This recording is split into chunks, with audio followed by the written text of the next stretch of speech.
Compassion Ministry started as a small food pantry in a little closet. Through the years, within about a year, we outgrew that space and we moved to 555 South Schuyler. In a year and a half, we outgrew that space, and then we moved to 895 South Washington. And it's been amazing how God has grown this ministry a little at a time so that we weren't overwhelmed all at once. Renita, when she got into the other building, they had to unload all the trucks by hand. And now they have the conveyor system, they have a forklift, they have all kinds of volunteers. It's totally amazing that they went from 30 people to over 300 people.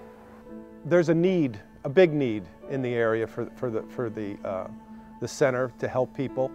We're growing, and that, in a way that's kind of a bad thing, but yet it's a good thing. When you say you're growing, it's like people need you more because they're in trouble and hurting, but yet you're there to help them. So God could wipe out hunger any way He chooses, but He chooses to participate with us to meet the needs of these people.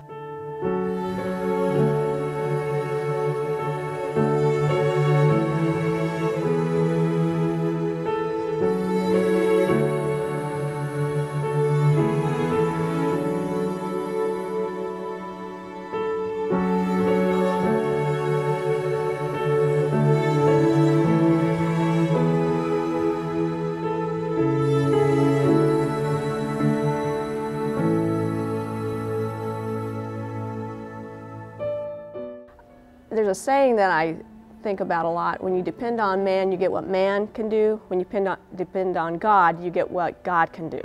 Since I've been involved with Compassion Ministries, we have never run out of food, and that's been over 17 years. God has been faithful to provide for our needs. God has continued to provide, and I think that's exciting because I think it's more than what we can see visually. It's more than what we can touch. I think it's actually part of the happenings of the kingdom of God. Just looking back at the last 10 years has been incredible. You have to give me a minute.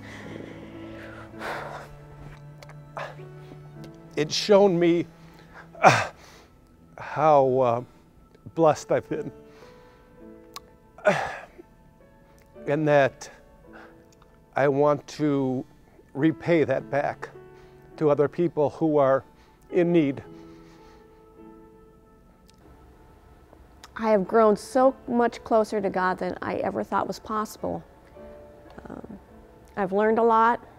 I wouldn't trade it for anything, even the rough times. I'm looking forward to the next 10 years and seeing what God has planned.